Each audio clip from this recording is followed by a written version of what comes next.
우리의 생각을 바꾸면 새로운 세상이 보이지요. 죽음의 공포를 바라보면 그 두려움에 사로잡혀서 살아남기 위한 본능적인 삶을 살 수밖에 없습니다. 그러나 죽음 그 너머에 있는 것을 볼 수 있는 해안, 영안이 열린다면 죽음보다도 더 소중한 것을 보게 돼서 죽음의 공포를 뛰어넘는, 그래서 세상이 볼 수 없는 기쁨과 보람을 느낄 수 있는 대단한 삶을 살게 됩니다. 우리가 조금 전에 보았던 영화 타이타닉, 침몰 직전에 그 윌리스 밴드팀 단장과 단원 세 사람은 내 주를 가까이 하려 함은 찬송가를 연주합니다. 그들도 생명의 위협이 있었을 텐데 그것을 뛰어넘어 지옥으로 돌변했던 선내, 그리고 많은 사람들이 배가 파산해서 갈라지고 침몰하는 과정에서 바다에 빠집니다. 공포에 빠져 비명을 지르는 승객들을 위해서 악기를 연주하지요. 최후의 순간까지 그 연주를 멈추지 않습니다. 그 장면은 믿음의 사람들이나 또 믿지 않는 사람들에게도 많은 영향을 주었습니다. 도대체 무엇이 죽음의 공포를 뛰어넘어 자신의 생명을 돌보지 않고 끝까지 찬송가를 연주할 수 있었을까?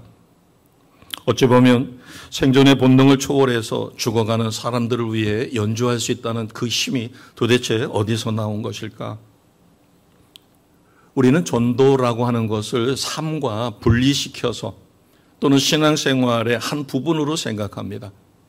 그러나 이들은 복음을 선포하지는 않았어도 찬송가를 연주하고 그 장면 그 자체가 그들의 삶의 모습으로 가장 위대한 전도자의 모습을 우리에게 남겨주었지 않는가. 오늘 본문 말씀을 통해서 고린도전서 말씀과 사도행전 말씀을 통해서 내가 갖고 있었던 전도에 대한 개념, 전도에 대한 생각이 바꿔지고 하나님이 원하시는 그러한 생각으로 변화되는 놀라운 은혜를 누리시기를 주님의 이름으로 축복합니다. 아멘. 우리가 첫 번째로 생각해 볼 수 있는 것은 전도는 어떻게 하는 것일까? 바꿔 이야기하면 전도가 어렵다라고 생각하는 사람도 있고 아주 쉽다고 생각하는 사람이 있는데, 전도는 어려운 걸까? 쉬운 것일까? 사도행전 1장 8절에 보면 우리가 오해하는 부분이 있습니다. 주님께서 강제로 명령해서 너는 전도자가 되라, 증인이 되라가 아니라 1장 8절 말씀 맨 끝에 보시면 성령이 너희에게 임하게 될 것이다. 그러면 반드시 너희가 권능을 받게 될 것이고 너희가 권능을 받으면 예루살렘뿐만 아니라 유대와 사마리아와 땅끝까지 이르러 내 증인이 될 것이다. 그러니까 자연스럽게 내 증인이 된다라는 것입니다. 되라가 아니라 되어진다. 그러기 위해서는 너희가 성령을 받아야 된다. 많은 사람들이 전도를 불편해합니다. 힘들어합니다. 그것은 전도 자체가 어려운 것이 아니라 어렵게 생각하는 것이요, 어렵다라고 인식하는 것입니다. 우리가 인식의 변화만 가져온다면 저들은 타이타닉호에서 삶으로, 죽음을 초월하는 그 삶으로 많은 사람들에게, 전 세계 사람들에게 내 주를 가까이 하려 하면 그 찬송가를 통하여 엄청난 반향을 일으켜주는 것이죠. 사도행전 1장 8절 끝부분에 내 증인이 되리라라는 말씀은 강제 명령이 아니라 성령이 임하시면 너무나 자연스럽게 너가 체험한 것을 나누게 되고 증거하게 돼서 하나님의 거룩한 증인이 되어진다는 것입니다. 우리가 생각을 바꾸시기 바랍니다. 전도를 내가 불편해하고 전도를 못하는 이유는 내가 하려고 해서 그래요. 내가 하는 것이 아니라 전도는 자연스럽게 내가 체험된 것이 나를 통하여 증거되고 나를 통하여 흘러 넘치게 됩니다. 내가 노력하지 않아도 내 속에 있는 그 충만한 것이 입을 열 수밖에 없고 내가 증거할 수밖에 없어요. 물이 가득 차면 물은 자연스럽게 흘러 넘칩니다. 그러나 물이 차지 않으면 억지로 퍼서 나누어 줘야 돼요. 물이 흘러 넘쳐서 채워지는 것과 내가 억지로 퍼서주는 데는 엄청난 차이가 있어요. 이렇게 생각하시면 아주 쉬울 겁니다. 신혼여행을 갔어요. 물론 신혼여행 가서 쌈박질 해가지고 돌아와서 이혼하는 사람들도 있습니다. 그러나 선남 선녀가 너무너무 사랑해서 몇 년 동안 사랑의 교제 후에 결실을 맺어 결혼을 하게 됐고 아름다운 신혼여행을 떠났어요. 그래서 너무너무 순간순간이 행복한 것입니다. 그래서 돌아왔었을 때 주변에 친구들이 묻습니다. 신혼여행이 어땠느냐고. 만약에 쌈박질만 했었고 헤어지기 위기 직전까지 갔었다면 거짓으로다가 신혼여행을 꾸며야 되겠지만 그게 아니라 너무너무 행복한 시간을 가졌으면 있는 그대로를 전해 주었을 때 주변 사람들은, 주변의 친지나 친구들은 그들의 신혼여행을 통하여 나도 저렇게 신혼생활을 결혼하고 싶다라는, 바꿔 이야기하면 체험한 것에 좋은 것이 없다면 힘들겠죠. 거짓말을 해야 되겠죠. 그러나 그게 아니라 내가 체험해 보니까 오매불망 사랑해서 결혼해서 신혼여행을 가니까 순간순간이 너무 행복하고 그 행복함을 있는 그대로 전하면 그것이 되는 것이죠. 전도라고 하는 것은 내가 체험한 겁니다. 우리의 신랑은 예수님이십니다. 아멘. 아멘 하시는 분에게 신부의 큰 은혜가 있으시기를 주님의 이름으로 축복합니다. 예수님은 신랑이셔요. 이 세상에서 제일 훌륭한, 제일 멋진, 그리고 나를 위하여 오매불망하며 나를 사랑하시기를 수십 년 동안 사랑하셔서 내가 드디어 그분을 나의 신랑으로, 나는 그분의 거룩한 신부로, 그래서 신혼여행을 하는 그것이 바로 우리의 신앙생활이에요. 그 속에서 너무너무 행복하고 아름다운 것을 내가 체험하여 누군가가 물었을 때, 예수 믿는 게 어떠냐라고 물었을 때 그 아름다운 신혼여행을 있는 그대로 이야기하는 것, 그게 뭐 어려울까요? 그러나 만약에 내가 구원의 은혜도 없습니다. 구원의 확신도 없고 구원의 감격도 없어요. 그런데 누군가가 예수 믿는 게 어떠냐라고 물으면 내가 꾸며야 되겠죠. 거짓 증거해야 되겠죠. 얼마나 힘들겠어요. 그래서 주님은 먼저 말씀하셨습니다. 너희가 증인이 되라. 전도자가 되라. 이것이 아니라 성령이 너희에게 임할 것이다. 그러면 너희는 자연스럽게 권능을 받게 될 것이고 그 권능을 받으면 예루살렘뿐만 아니라 온 유대뿐만 아니라 사마리아와 땅끝까지 이르러 내 증인이 되어진다는 것입니다. 그렇게 되어지시기를 주님의 이름으로 축복합니다. 나의 삶 속에서 내가 먼저 먹고 마시고 누리는 거예요. 그래서 나는 주님을 배반하지 않기 위하여 나의 가장 거룩한 신랑 되시는 예수님, 그 신랑 되시는 예수님은 거룩하실 뿐만 아니라 사랑이 풍성하시고 위대하신 분이니까 나는 그분의 기대에 걸맞도록 최선의 삶을 살며, 그러면 신랑 되시는 예수님께서 나를 끔찍히 사랑하여 그 사랑을 먹고 마시게 만들어 주셔요. 그것을 내가 누군가에게 전하는 것, 나누어 주는 것입니다. 그래서 가장 중요한 것은 전도하려고 애쓰고 억지로 하는 것이 아니라 내가 먼저 구원의 확신과 구원의 감격을 먹고 마시고 누리는 주의 백성 되시기를 주님의 이름으로 축복합니다. 직장에서 승진할 때 기쁨이 있었어요. 그 다음에 우리 아이가 직장에 아니면은 뭐 상을 받다던가 이럴 때 기쁨이 있을 것입니다. 그런데 아무리 되돌아봐도 내가 하나님 앞에 구원의 확신과 구원의 감격에 대한 감동이 없다면 우리가 생각을 좀 바꿀 필요가 있습니다. 이 전도자, 전도하는 하나님의 택한 백성으로 사는 가장 큰 축복이 뭘까? 내가 기도해서 아니면은 손을 뻗어 선포했더니 병이 낫고 귀신이 도망가고 죽은 자가 뻘떡뻘떡 일어나고 기적이 일어나고, 이것보다도 더 대단한 것은 내가 예수님을 믿는 그 순간 나의 영 속에 예수님의 영 성령께서 나와 함께 계십니다. 이것을 내주하시는 성령. 자, 이것을 성경은 우리에게 이렇게 가르쳐 줍니다. 마태복음 28장 19절 20절인데 20절에 이것이 기록되어 있어요. 자, 19절 같이 선포합니다. 그러므로 너희는 가서 모든 민족을 제자로 삼아 아버지와 아들과 성령의 이름으로 침례를 베풀고 내가 너희에게 분부한 모든 것을 가르쳐 지키게 하라. 볼지어다 내가 세상 끝날까지 너희와 항상 어떻게 하시겠다고요? 함께 있겠다. 왜냐하면 너희가 나의 증인이 되어야 되니까 그 삶을 살 수 있도록 24시간 너희와 항상 함께 하겠다. 성령 하나님이 나와 함께 하시는 것이 이 세상에서 내가 받은 가장 큰 축복인 것을 믿으시기를 주님의 이름으로 축복합니다. 이 말씀은 성경 말씀이요. 이것은 변함이 없어요. 내가 믿음이 좋든 내가 믿음이 없든 있든 간에 택한 백성이요. 한 번 택한 나는 하나님의 나라 백성인 것이 분명합니다. 그래서 항상 함께 있겠다. 예수님은 베드로를 부르실 때 너는 지금 갈릴리 바닷가에서 물고기를 낚는 어부지만 내가 앞으로 너를 사람을 낚는 어부가 되게 하겠다라고 해서 제자로 택하셨어요. 똑같은 이치로 하나님은 나를 왜 수많은 사람들 중에 하나님의 자녀여 예수님의 제자로 불러주셨을까? 그것은 사람 낚는 어부가 되게 하기 위하여 나를 불러주셨습니다. 이것을 바꿔 이야기하면 내가 예수 그리스도로 인하여 하나님의 사랑을 먹고 마시고 신랑 되시는 예수님으로부터 신부 되시는 내가 신혼의 아름다움과 구원의 확신과 구원의 감격 속에 그 체험했던 그 아름다운 것들을 누군가에게 흘려서 나누어 주라고 나를 세우셨다라고 하는 사실, 이것을 바꿔 이야기하면 사람 낚는 업으로 우리를 세우신 것입니다. 나의 행복한 모습을 통하여 나를 핍박하던 시어머니가, 나를 핍박하던 부모가, 나를 핍박하던 자녀가, 나를 핍박하던 내 이웃이 나의 모습을 통하여 저 사람은 도대체 어떻게 저렇게 행복할까? 어떻게 이런 위기 상황에서 저럴 수 있을까? 다들 살기 위해서 발버둥을 치고 죽은 사람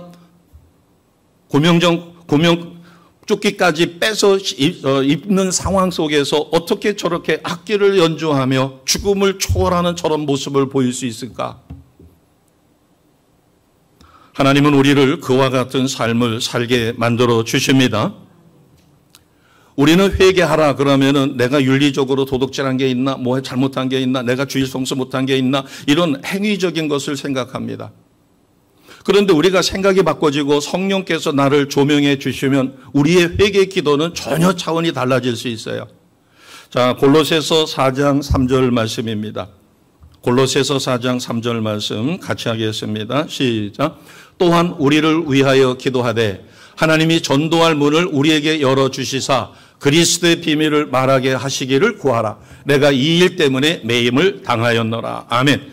자기가 왜 사도가 되었고 이 많은 고난 가운데서도 이 사명을 끝까지 감당하는가 하면 그리스도의 비밀을 전하여 그것을 모르는 저들이 그 비밀을 깨닫고 하나님의 자녀로 돌아서게 만들기 위하여 자기에게 주신 사명이라는 것입니다. 그런데 이것은 자기 힘으로 되지 않기 때문에 무엇을 부탁하는 거예요? 기도를 부탁하는 거예요. 그래서 우리를 위하여 기도해달라. 어떻게? 하나님이 전도의 문을 열어줄 수 있도록. 그래서 전도의 문이 열리면 그리스도의 비밀을 전하여 그들이 예수님을 나의 구원자 주님으로 영접하여 하나님 나라 자녀가 되게 하는 것입니다. 아멘. 그래서 성도 누구나 누리는 구원의 축복을, 그래서 구원의 확신과 구원의 감격을 증거하는 것이에요. 은혜를 받고 성령을 체험하게 되면 마태복음 10장 8절 말씀이 그대로 이루어지고 이것을 증거하는 것이에요. 자, 마태복음 10장 8절 우리가 너무나 잘 아는 말씀입니다. 같이 선포하겠습니다. 시작. 병든 자를 고치며 죽은 자를 살리며 나병 환자를 깨끗하게 하며 귀신을 쫓아내되 너희가 거저 받았으니 거저 주라. 아멘. 누구에게 주시는 말씀이에요? 나에게 주시는 말씀입니다. 내가 예수를 믿었기 때문에 하나님은 나에게 이미 권세를 주셨어요. 그것이 바로 마태복음 10장 8절이에요. 병든 자를 고치는 권세를 주셨습니다. 아멘. 받으실 거예요? 받았어요. 죽은 자를 살려내는 권세, 능력을 받았습니다. 나병 환자를 깨끗하게 하고 귀신을 쫓아내고 문제가 얽혀 있으면 그 얽힌 문제를 붙잡고 기도했었을 때 그 문제가 풀려지는 놀라운 능력을 받았습니다. 그러면 이 기절을 가지고 하나님 병든 자를 고치고 죽은 자를 살리고 나병 환자를 깨끗이 하고 귀신을 쫓아내는 권세를 주세요라고 기도하는 것 당연합니다. 그러나 그 전에, 그 기도 전에 해야 될 가장 중요한 기도가 있어요. 자, 이 말씀대로 지금까지 살았어요? 아니면 이 말씀대로 선포조차 못 해봤어요? 병든 자를 눈앞에 있었을 때 그가 눈에 보이는 외상입니다. 그런데 담대한 믿음으로 그 나머지는 결과는 내가 기도했는데 났든 안 났든 간에 그것은 내게 주시는 감동이라고 생각해서 선포하여 고칠 수도 있고 안 고쳐질 수도 있어요. 왜? 그건 하나님의 뜻이니까. 그러나 마태복음 10장 8절 말씀만큼 저렇게 내가 지금까지 살지 못했다면 달라고 주세요라고 사모하기 전에 회개부터 하셔야 합니다. 그게 진정한 회개예요. 어떤 회개예요? 병든 자를 고치고 죽은 자를 살리고 나병한 자를 깨끗하게 할 뿐만 아니라 귀신을 쫓아내는 권세를 주셨는데 믿음이 적어 관심조차 없어서 저 말씀대로 단 한 번도 살지 못했다면, 한 번은 시도를 해봤는데 안 되니까 포기를 했다면 그것은 하나님이 주신 선물을 내가 쓰지 않은 거니까 우선 그거부터 회개하시고 사모하는 마음으로 달라고 기도하셔야 합니다. 진정한 회개는 저 말씀대로 살지 못한 거죠.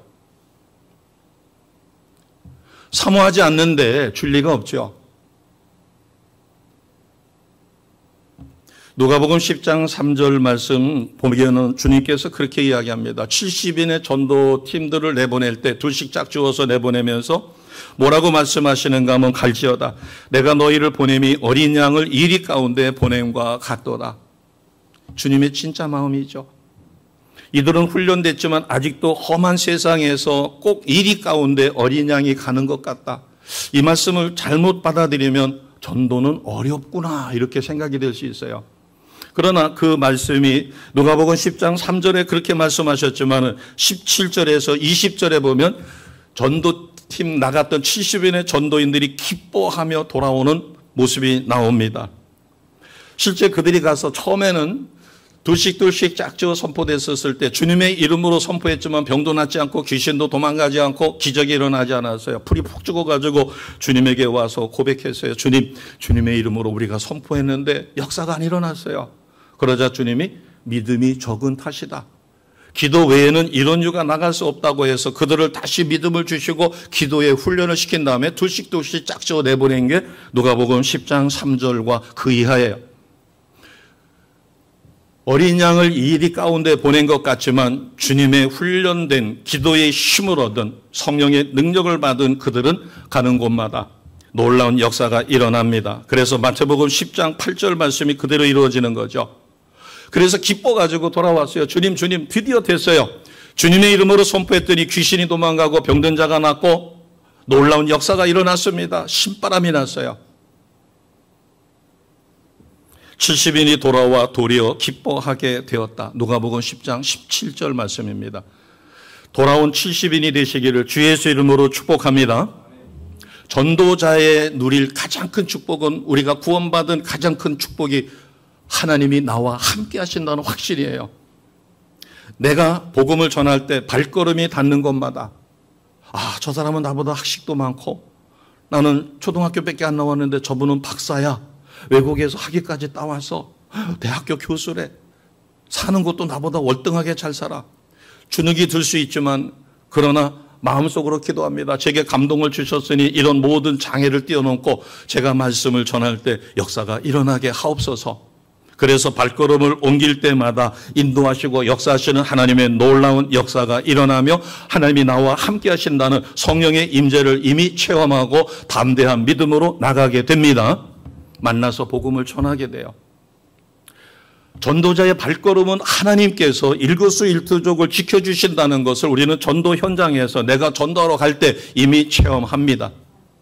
심령 속에서 그것을 깨닫게 만들어주시는 거예요. 그러니까 우리가 두려워할 것이 아니라 그것을 내가 거슬릴까 봐 나의 선입감 때문에 그것을 놓칠까 봐 계속 기도하며 하나님 제가 외적 환경에 의하여 포기하지 않게 도와주세요라고 간절히 기도할 때 내주하시는 성령께서 뜨겁게 역사하실 뿐만 아니라 그 순간순간 성령의 강력한 기름 부으심으로 나와 함께 하십니다. 이것을 체험하는 거예요.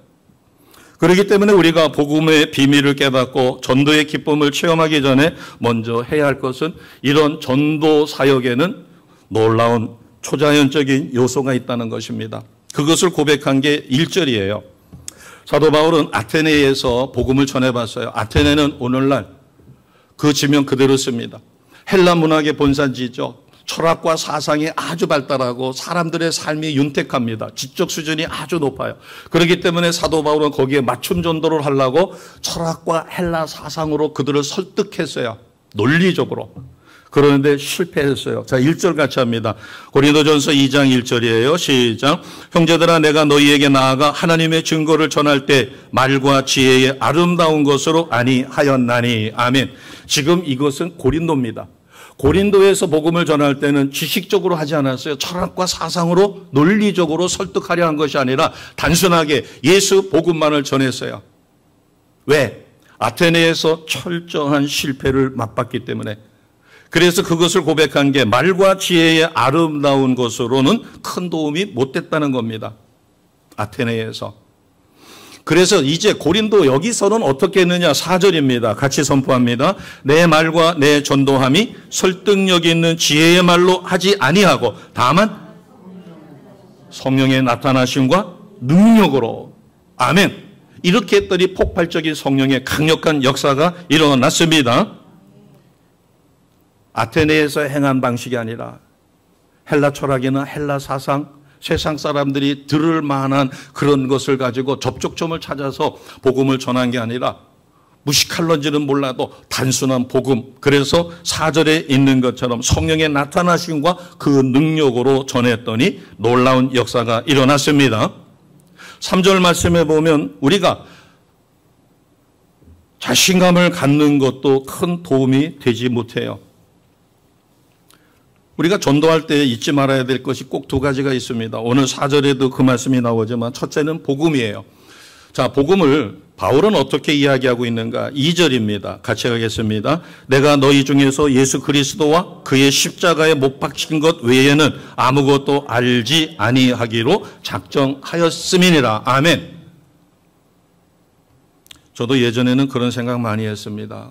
거리에서 전도지를 나눠줄 때 저거 나눈다고 해서 또 전도지를 보면 전도지 내용이 마음에 안 들어요.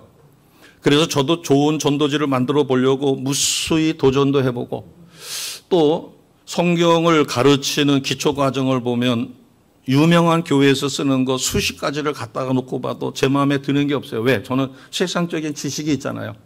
학교에서 18년이라는 세월 동안에 아이들을 가르쳐봤고 어떻게 가르쳐야 학생들이 이해가 빠르고 그것을 수용할 건가를 너무나 잘 아니까.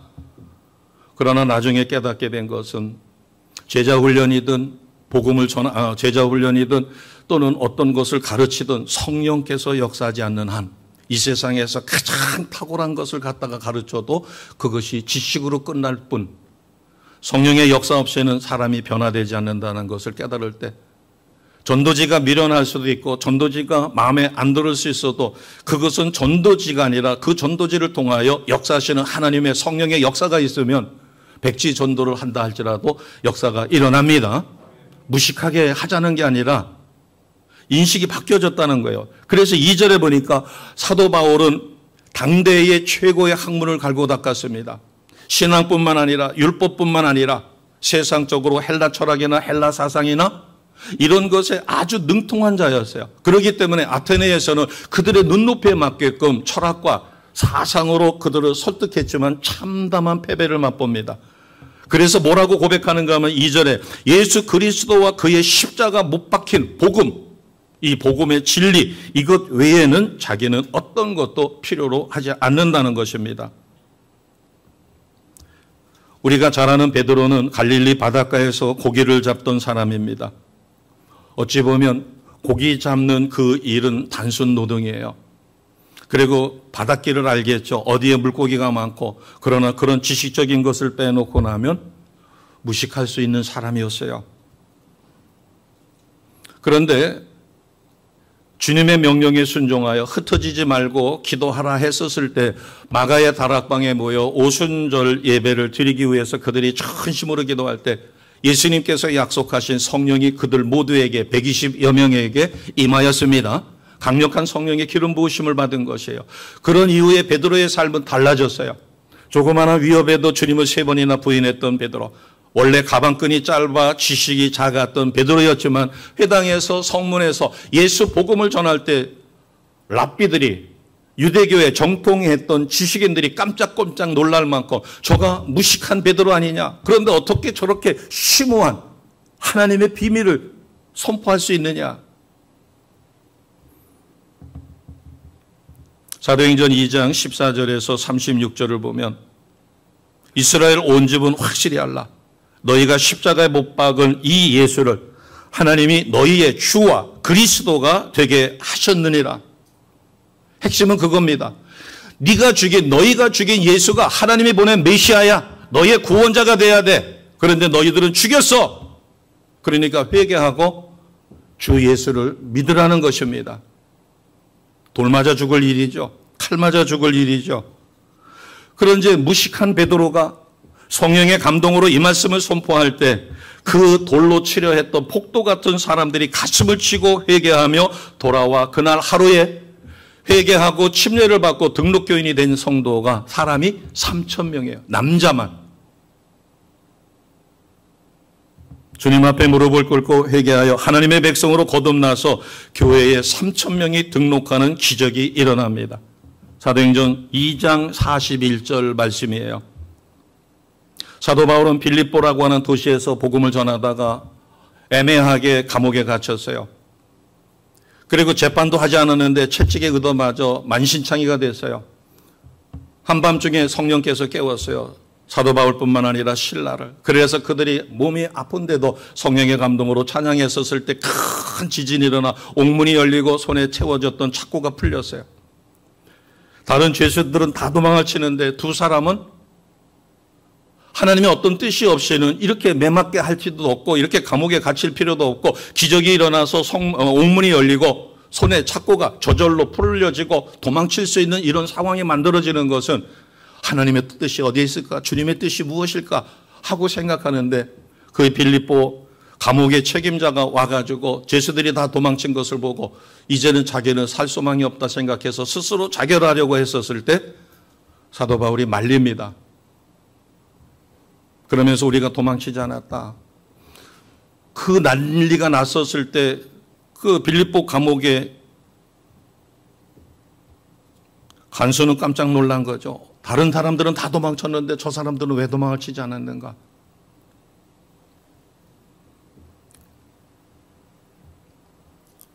그는 두려워 떨며 사도 바울에게 묻습니다. 내가 어떻게 하여야 구원을 받으리까? 그때 바울은 그렇게 생각했을 것이에요. 이래서 우리가 도망치지 않고 남도록 하셨구나. 그래서 그렇게 이야기합니다. 사도행전 16장 31절에 이르되 주 예수를 믿으라. 그리하면 너와 네 집이 구원을 받으리라. 아멘. 이 한마디에 간수가 바울과 실라를 그 집에 데리고 가 상처를 치료해주고 그 집 식구 모두가 예수를 영접합니다. 그 밤에 즉시 일어나 침례를 받고 그들 가족이 빌립보의 첫 번째 교회가 되어집니다. 하나님의 역사는 이렇게 일어나는 것이에요. 복음 그 자체는 능력이 있어요. 짧은 시간에 뭘 얼마나 대단한 것을 전했겠어요. 내가 어떻게 해야 구원을 받겠느냐. 주 예수를 믿으라. 그리하면 너와 네 집이 구원을 받으리라. 그 말씀 자체는 복음입니다. 이 복음은 능력이 있어서 그를 변화시켰어요. 이런 체험이 있기 때문에 바울은 고린도전서 2장 2절에 보니까 예수 그리스도와 그가 십자가에 못 박힌 것 외에는 아무것도 알기를 원치 않는다. 복음은 대단한 지식이 있어야 되고 대단한 훈련이 있어야 되고 대단한 능력이 있어야 되는 것이 아니라 내가 아주 진솔하게 예수 그리스도가 나의 구원자여 주님이신 것을 믿는 하나님의 백성은 내가 체험한 어떤 것이든 주 예수를 믿어라. 그리하면 너와 내 집이 구원을 받으리라. 이것을 선포하기만 해도 상대가 구원받는다는 사실을 믿으셔야 합니다. 그런데 내 삶의 현장에서 이것이 이루어지지 않는다는 것은 내게 능력이 없는 것이 아니라 아까 주신 말씀처럼 병든 자를 고치고 죽은 자를 살려내며 나병 환자를 치료할 뿐만 아니라 문제가 얽혀있고 이런 것들을 해결할 수 있는 이미 능력을 내가 받았음을 확신하지 못하고 그것을 믿지 못하는 거예요. 그리고 그것을 삶의 현장에서 쓰지 못하고 있음에도 불구하고 단 한 번도 그것을 놓고 하나님 앞에 잘못됐다라고 회개하는 심령이 되지 못한 것입니다. 바꿔 이야기하면 하나님이 보시기에 담을 그릇이 준비가 안 돼 있는 거예요. 진짜 중요한 것을 주기 위하여 그릇을 깨끗이 하라, 거룩하게 하라, 성결하게 하라, 회개하라. 그럼에도 불구하고 그릇은 깨끗이 하지 않고 그 변방에 필요한 것들을, 내가 인위적으로 필요한 것들을 달라고 하나님 앞에 금식하며 기도할 때 하나님은 안타까울 것이에요. 예수님은 안타까울 것입니다. 진짜 중요한 것이 뭔지를 모르고 허드렛 것을 구하고 있으니까 계속 옥죄이시는 거예요. 내려놔라, 내려놔라. 그게 아니다. 초점을 바꿔라. 생각을 바꿔라. 생각을 바꾸시는 우리 모두가 되시기를 주님의 이름으로 축복합니다. 아멘. 첫 번째가 복음입니다. 복음의 확신, 바꿔 이야기하면 구원의 확신과 구원의 감격을 갖고 내가 체험한 예수를 담대히 전하면 반드시 역사가 일어납니다. 자, 두 번째는 성령의 나타나심과 능력의 4절을 다시 한번 봅니다. 4절에 보니까 아테네에서 실패를 거울 삼아 내 말과 내 전도함이 설득력 있는 지혜의 말이 아니다. 이제는 다만 성령의 나타나심과 능력으로 복음을 전하는 것입니다. 우리가 성령의 나타나심은 복음을 전할 때 또는 설교를 통하여 우리가 감동으로 아멘 아멘 할 때 성령의 기름 부으심을 체험하게 되어집니다. 우리가 잘 아는 살인마죠. 김대두라고 하는 살인마입니다. 그에게 복음을 전할 때 그 복음을 전한 사람에게 진실한 마음을 토한 적이 있다고 합니다. 내가 살인을 저지르기 전에, 자기가 살인을 저지르기 전에 도끼로 정수리를 찍어가지고 사람을 죽인 아주 잔인한 살인마죠. 내가 살인을 저지르기 전에 누군가 예수를 가르쳐 주었더라면 나는 이런 살인을 하지 않았을 텐데. 맞죠? 그가 진실로 복음을 누군가가 전해 주었더라면, 그가 복음을 받아들였더라면 그는 시대의 살인마가 되지 않았을 것이다. 5절 말씀입니다. 같이 선포합니다. 시작. 너희 믿음이 사람의 지혜에 있지 아니하고 다만 하나님의 능력에 있게 하려 하였노라. 아멘. 나의 믿음이 어디에 있는가? 내가 믿는 것이 믿음이 아니라 믿어지는 것입니다. 우리 침례교회 위대한 설교자였죠. 스펄전 목사님입니다. 복음의 능력은 그분이 간단하게 이렇게 이야기했어요. 전도하는 사람의 말솜씨에 있는 게 아니다. 만약에 전도자의 말솜씨에 있었다면 전도는 사람을 믿게 만드는 설득이다. 그런데 전도는 그게 아니라는 거예요. 복음의 능력은 설교자의 학식에 달려있지 않다는 겁니다. 만약에 그렇지 않다면 전도는 인간의 지혜로 하는 것이 될 것이다. 우리의 혀가 녹이 슬도록 복음을 전하고 허파가 다 소모되어 죽을 때까지 증거한다 할지라도 성령의 능력이 하나님의 말씀을 통하여 역사하여 영혼을 변화시키지 않는다면 아무도 구원할 수 없다. 자, 이것을 뒤집어 이야기하면 내가 난 놓고 기억자도 몰라요. 그러나 한 가지 아는 게 있어요. 하나님은 살아계시고 하나님은 나에게 은혜를 주셔서 예수님이 나의 구원자요 주님이십니다. 이것을 믿는 믿음만큼은 분명합니다. 그리고 예수님은 나의 신랑이셔요. 나는 그분의 신부예요. 그렇기 때문에 신부가 신랑이 내게 주신 그 사랑을 나의 이웃에게 전하라고 감동 주시니까 내가 전한다라는 믿음만 가져도 역사가 일어납니다.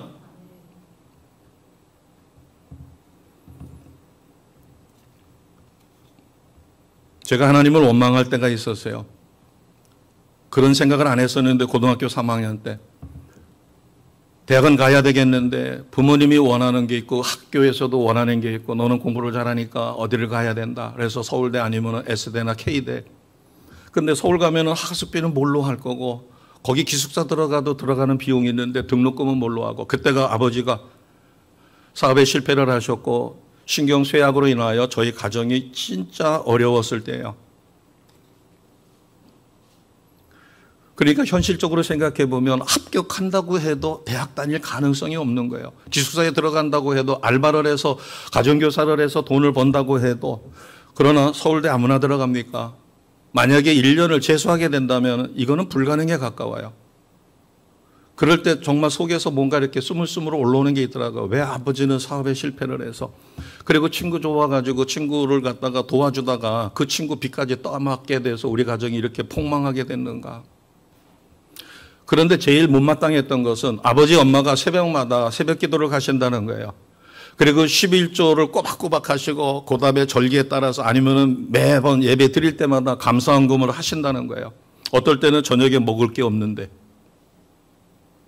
저렇게 하나님 앞에 헌신한다고 저렇게 하나님 앞에 저게 맹신이 아닌가 이런 생각이 감히 입으로는 못 내놓습니다. 부모님을 실망할까 봐도 그렇지만 저에게는 큰 믿음이 있는 줄로 착각하고 계시는 부모님을 실망할 수는 없으니까 그러나 속에서 스물스물 올라와요. 그런데 한 가지 부인할 수 없는 사실이 있어요.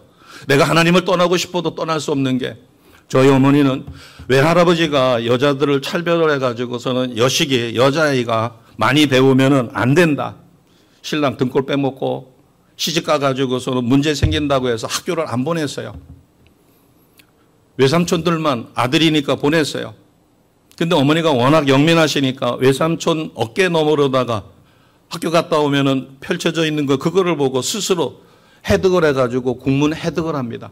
그런데 글씨는 이름자는 쓸 수 있어도 아주 이렇게 잘 쓰지는 못해요. 쓰지는 못해도 읽는 건 다 읽어요. 그러니까 초등학교를 안 나온 거죠. 그런데 하나님이 어머니가 사모하고 특히 어머니는 불쌍한 사람들을 보면 그리고 자기가 믿은 예수를 누군가에게 전하고 싶어가지고 애를 쓰다 보니까 하나님이 특별한 신유의 은사를 줬어요.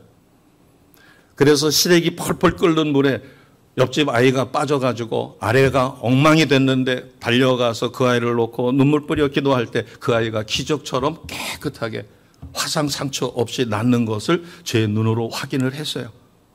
그것뿐만 아니라 소문이 나가지고 저희 집에 오면 어머니는 절대로 안수를 안 합니다. 그리고 함부로 기도를 안 해줘요. 그가 기도해달라고 애걸복걸을 하면 같이 기도하시죠 하고서는 진실로 짧게 기도해줘요. 그런데 놀라운 역사가 일어나는 거예요. 병이 고쳐지는 것을 제가 현장에서 보는 거예요. 보고 싶어서 본 게 아니라 어느 날은 학교 갔다가 오다가 보고 어떤 날은 집에 있었을 때 사람들이 와서 보고 또 어머니가 어디를 갈 때 저를 데리고 가는데 가서 보면은 전도하는 거예요. 그래서 그 집에 가가지고 기도를 해줬을 때 그가 악령에 시달리면은 그 악령이 쫓겨가고 깨끗하게 회복되어지는 것을 체험하니까 다른 것은 다 부인해도 엄마를 통하여 일어나는 성령의 놀라운 역사는 부인할 수가 없어요. 그러니까 제가 하나님을 떠나고 싶고 하나님을 원망해서 속에서 이런 것이 치밀어 오르다가도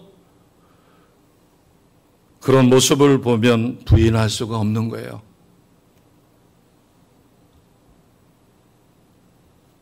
우리가 꼭 기억하셔야 됩니다. 전도는 설득이 아닙니다. 좋은 관계를 맺어 그가 마음이 열리면 그 속에 성령이 싹 들어가서 그를 변화시킵니다. 이것을 우리는 신학적으로 뭐라고 이야기하는가 하면 전도는 설득이 아니라 영적 전쟁이다 이렇게 이야기합니다. 영적 전쟁을 하기 위해서는 우리는 성령의 능력으로 무장하셔야 합니다. 성령의 능력하면 떠오르시는 게 있어야 돼요. 우리나라의 제1호 동시통역하는 그리고 그분은 지금 어느 대학교에 20몇 년 동안 교수로 있다고 그러더라고요. 근데 그분이 처음에 지금처럼 그렇게 능통하지는 않았대요. 학원에 가서 영어를 회화를 공부하는데 전혀 못 알아듣겠더라는 거예요. 나중에 깨닫게 된 게 뭔가 하면 자기가 영어 단어에 대한 지식이 너무나 없다 그래가지고 콘사이스를 찾아가지고 만 몇천 개나 되는 단어를 3달 동안에 다 외워버린 거예요. 바꿔 이야기하면 단어에 대한 지식, 영어를 공부해야 되는데 단어에 대한 지식이 없으니까 어떤 단어를 들어도 이게 들은 적이 없으니까는 기억이 안 되는 거예요. 그래가지고 단어를 그렇게 해서 반복해가지고서 3달인가 6달 만에 단어를 암기하고 나니까 그때서 들리기 시작하더라는 거예요. 제가 왜 이야기를 하는가 하면 영적 전쟁 그러면은 딱 떠오르는 게 있어야 돼요. 로마 군사를 생각하시기 바랍니다. 머리에는 뭐를 썼죠? 투구를 썼습니다. 자, 투구를 썼고 가슴에는 뭐를 띄었죠? 갑옷을 입었어요. 그 다음에 이쪽에는 뭐를 들었죠? 방패를 들었어요. 이쪽에는 검을 들었어요. 신은 칼에 맞아도 벼지지 말라고 무릎 있는데 거기다가 아대를 찼어요. 보호대죠. 복음의 신이라고 합니다. 자, 그러면 구원의 투구예요. 구원의 투구를 썼었을 때 적이 화살을 쏴도 투구가 없었을 때는 여기를 딱 맞으면 죽습니다. 그런데 구원의 투구니까 화살을 맞아도 불화살을 맞는다 할지라도 끄실리기는 해도 생명에 지장이 없어요. 바꿔 이야기하면 구원의 확신과 구원의 감격의 흔들림이 없습니다. 아멘. 의의 흉배라고 그래요. 진리의 허리띠라고 그래요. 가슴에 의의 흉배를 띄었기 때문에 적이 공격을 하여 나를 죄를 짓게끔 미혹을 해도 화살이 꽂힐지언정 생명에는 지장이 없어요. 왜? 심장을 보호해 주니까. 의로운 삶이 흔들림이 없는 거예요. 진리의 허리띠를 띠고 복음의 신을 신고 믿음의 방패를 들고 말씀의 검을 가지고 우리는 완전 무장한, 그래서 영적 전쟁에서 승리하는 십자가 군병이 되셔야 합니다. 그래서 구원의 투구가 아주 중요한 거예요. 내가 구원받은 것에 대한 확신입니다.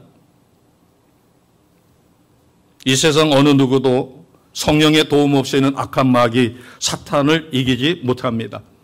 왜 우리의 어린아이들이, 우리의 아이들이 휴대폰에 빠지고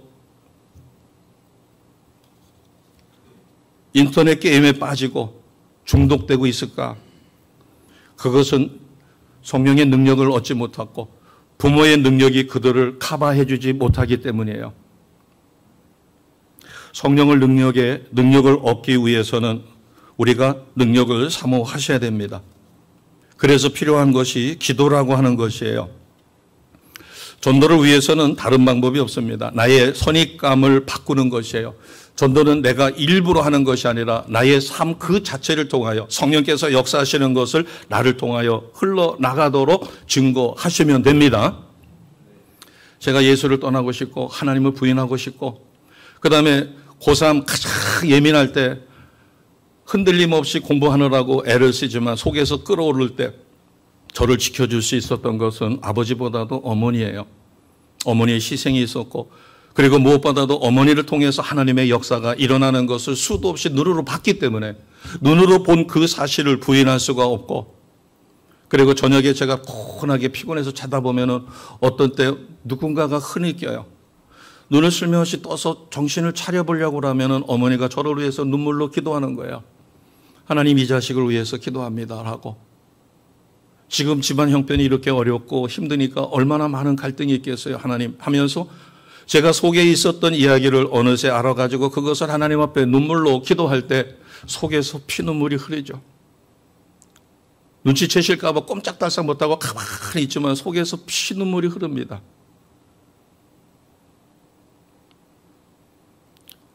속에서는 화가 치밀어 올라가지고 하나님을 떠나고 하나님 계시면 왜 우리 가정이 이렇게 오랫동안 좋은 일 했고 이웃을 도와줬고 그리고 하나님 앞에 헌신 봉사했는데 왜 내가 제일 필요로 할 때 고3에 대학을 가야 되는데 우리 가정이 이렇게 폭망을 해가지고 제 가슴에 피멍을 맺히게 하시느냐고. 그런데 그렇게 눈물로 기도하며 하나님 앞에 믿음으로 고백하는 어머니를 실망시킬 수가 없어요. 여름방학 때 친구들이 저를 꼬드겨가지고 가출하자고. 저도 무거운 짐을 다 벗고 싶었어요. 학교에서 원하는 무거운 짐이 있고 교회에서 원하는 무거운 짐이 있고 특히 부모가 저에게 원하는 무거운 짐이에요. S대나 K나 Y대를 가야 돼요. 그러니까 저도 모르게 친구들이 너도 말고 일주일만 멀리 갔다가 오자라고 했었을 때 내일 가기로 했던 날이에요. 여름방학이나 나서 교탁 위에 올라가서 있었을 때 아 내일이면 가는구나. 그래 이 무거운 거를 벗어져 던져버리고 내가 다음 며칠이라도 좀 자유하자. 더군다나 방학이니까 학교는 문제가 안 생기죠. 그런데 그때 떠오르는 것이 어머니의 얼굴이었어요. 내가 무단 가출을 한 것을 알고 나면 첫날은 모르겠죠. 학교에 있는 줄 알고. 그러나 피눈물을 흘리며 대성통곡을 할 엄마를 생각하니까 다른 것은 다 제쳐놓고 우리 자식들을 위해서 육남매를 위해서 지금까지 몽도난발하고 헌신하고 병들은 아버지를 부양하던 그 어머니를 생각하니까 그 어머니 가슴에 못 박을 수는 없어요. 그리고 그 다음에 떠오른 것이 그를 통한 어머니를 통한 하나님의 역사하심이에요. 성령의 역사하심. 그래서 저를 지켜준 것은 신앙이 먼저가 아니라 어머니에 대한 연민의 그분을 실망시켜서는 안 된다고 하는 것이었고 자 마지막으로 바울은 우리에게 이렇게 이야기합니다. 우리가 전도에 대한 관념을 받고 하나님이 원하시는 믿음의 삶을 통하여 증인이 되어지는 삶을 살기 위해서는 기도의 능력이 필요하다. 그래서 이렇게 우리에게 부탁을 합니다. 에베소서 6장 18절 말씀 마지막으로 우리가 선포하고 말씀을 접습니다. 에베소서 6장 18절이에요. 같이 합니다. 모든 기도와 간구를 하되 항상 성령 안에서 기도하고 이를 위하여 깨어 구하기를 항상 힘쓰며 여러 성도를 위하여 구하라. 다시 한번 선포하겠습니다. 모든 기도와 간구를 하되 항상 성령 안에서 기도하고 이를 위하여 깨어 구하기를 항상 힘쓰며 여러 성도를 위하여 구하라. 아멘. 예수님은 나의 가장 신령한 신랑이십니다. 우리는 그분의 신부입니다. 우리의 삶이 얼마나 행복한 삶이 될까를 위하여 애써주신 주님이 우리에게 구원의 확신과 구원의 감격을 그것을 이웃에게 나누는 것을 우리는 자연스럽게 그 일의 증인되게 만들어 주셨음을 확실히 믿습니다. 전도에 대한 인식을 바꾸셔서 전도는 힘들고 억지로 하는 것이 아니라 물 흘러가듯이 자연스럽게 물이 차면 물은 흘러 넘칠 수밖에 없습니다. 인식을 바꾸셔서 하나님이 가장 기뻐하시는 온전한 삶을 살아지는 우리 모두가 되시기를 주님의 이름으로 축복합니다. 아멘. 기도드리겠습니다.